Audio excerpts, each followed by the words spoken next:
నమస్తే. ఈరోజు మన స్టూడియోలో ప్రముఖ ఆధ్యాత్మికవేత్త, ఆస్ట్రాలజర్ బ్రహ్మశ్రీ సుభాష్ శర్మ గారు మనతో ఉన్నారు. గురుగారితో మాట్లాడేద్దాం. నమస్కారం గురుగారు. శ్రీమాత్రేనమండి. గురుగారు, మనకి శ్రీరామనవమి రాబోతుంది. ఆ రోజు అందరూ కూడా, తెలుగువారు అందరూ కూడా నీట్గా పొద్దున్నే రామాలయానికి వెళ్తారు, పానకం తీసుకుంటారు, వడపప్పు తీసుకుంటారు. కొంతమంది నూతన దంపతులు కళ్యాణంలో పాల్గొంటూ ఉంటారు.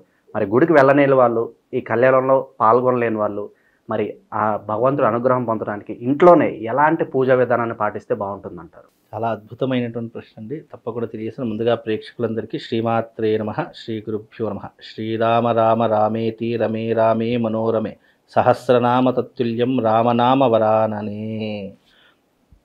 భగవంతుడి యొక్క అనుగ్రహము, భగవంతుడు అంటేనే సర్వవ్యాపి, అంతటా ఉంటాడు భగవంతుడు. ఆయన అనుగ్రహాన్ని పొందడానికి మనం ఎంచుకున్నటువంటి మార్గాలు అనేక రకాలుగా, వందల వేల రకాల యొక్క మార్గాలు మనం ఎంచుకున్నాము. అయితే గుడికి వెళ్ళడము అనేటటువంటిది మనం ఎందుకు పెట్టామంటే, గుడి అనేటటువంటి ఒక పాజిటివ్ వైబ్రేషన్, ఒక మంచి ఆధ్యాత్మికమైనటువంటి ఒక వాతావరణం ఎక్కడైనా ఉంటుంది, అది టెంపుల్ అంటే గుడి అని చెప్పుకోవచ్చు. అందుకే గుడికి వెళితే ప్రశాంతంగా ఉండవచ్చు.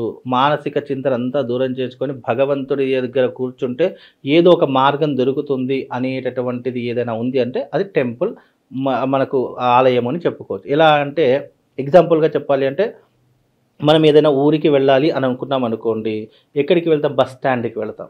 ఎందుకు? అక్కడ అన్ని రకాలైనటువంటి, మనం ఏ ఊరికి వెళ్ళాలనుకున్నా ప్రతి ఒక్క బస్సు ఆ యొక్క బస్ స్టాండ్లో ఉంటుంది.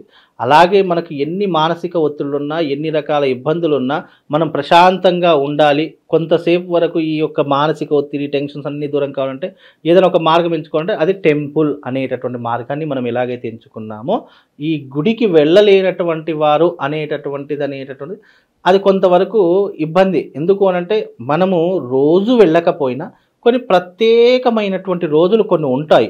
ఆ ప్రత్యేకమైనటువంటి రోజులలో కూడా నువ్వు భగవంతునికి సమయం కేటాయించకపోతే నీ జీవితం వృధా అన్నట్టుగా మనం అంచనా వేసుకోవాలి తప్ప, ఇక్కడ ప్రశ్నలోనే ఒక లోపం ఉంది. ఏంటి అంటే, గుడికి వెళ్ళలేనటువంటి వారు అని.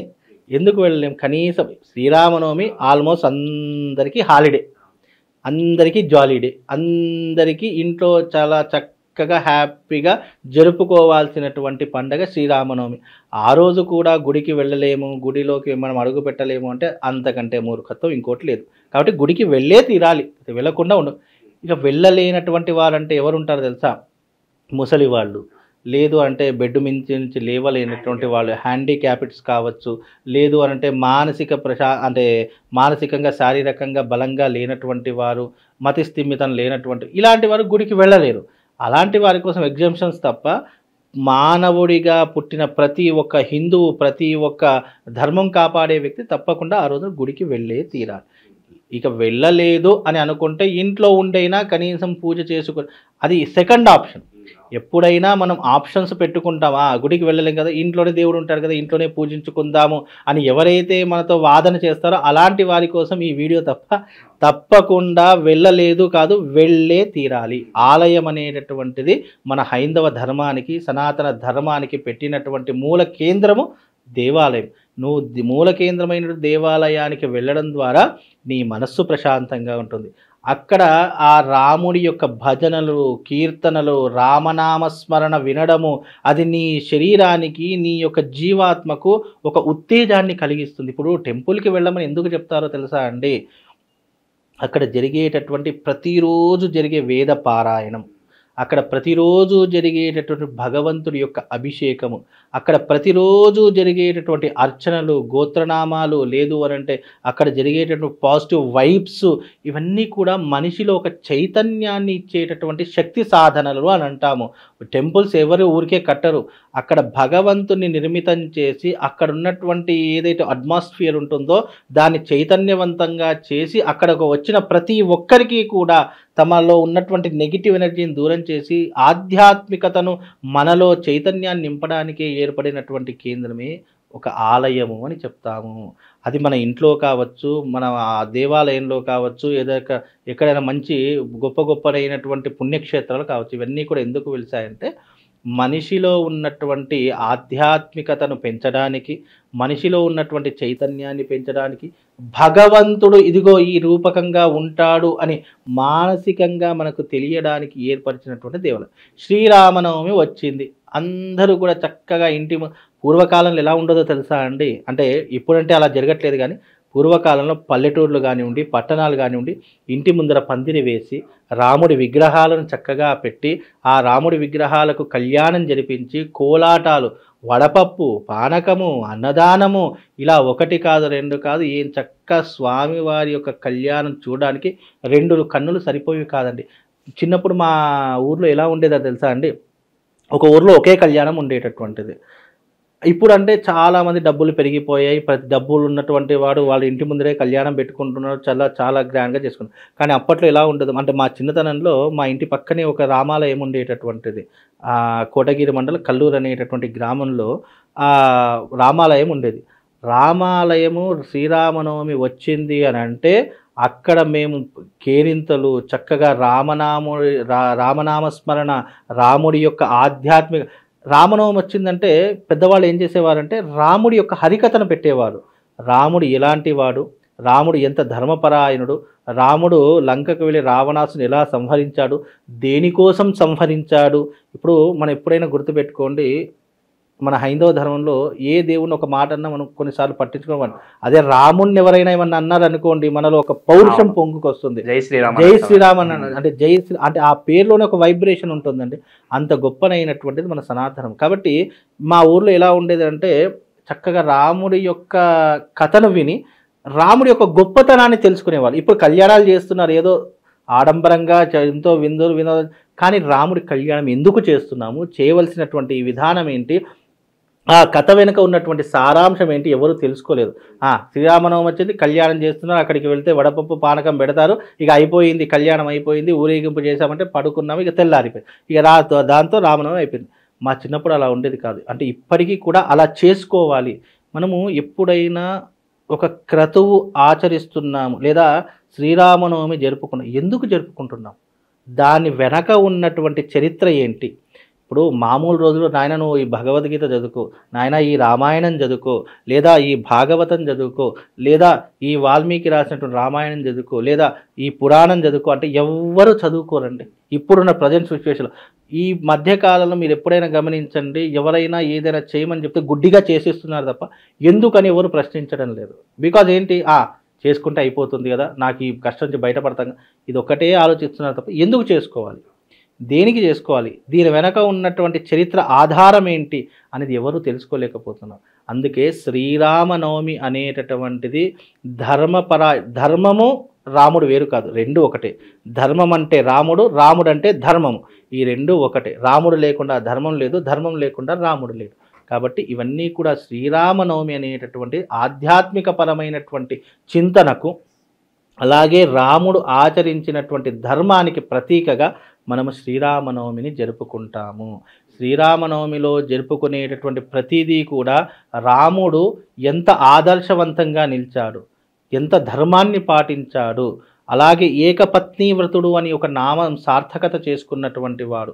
అలాగే ఈ యొక్క కృతయుగంలో, త్రేతాయుగంలో రాముడికి ఉన్నటువంటి గొప్పనైనటువంటి రాజవంశంలో పుట్టినటువంటి రాముడు. రామాయణం అంటే మనకు, నేను ఒక ఛానల్లో చూశాను, మన రాధా మనోహర్ దాస్ గారు చెప్తారు, 2 అన్నదమ్ములు, 3 అన్నదమ్ములు, 4 అన్నదమ్ములు, ఇది రామాయణం అని చెప్పి అనేసరికి ఏంటి ఇలా చెప్తున్నాడని ఆలోచిస్తే ఆయన ఒక మంచి ప్రాస చెప్పారు. ఏంటంటే వాలి సుగ్రీవులు, 3 అన్నదమ్ములు రావణ కుంభకర్ణ విభీషణులు, 4 అన్నదమ్ములు ఎవరు, రాముడు, భరతుడు, శత్రుఘ్నుడు, అలాగే మనకు శ్రీరాముడికి 4 అన్నదమ్ములు కాబట్టి భరత శత్రుఘ్నులతో రామలక్ష్మణులు 4 వీళ్ళు ఉన్నారు.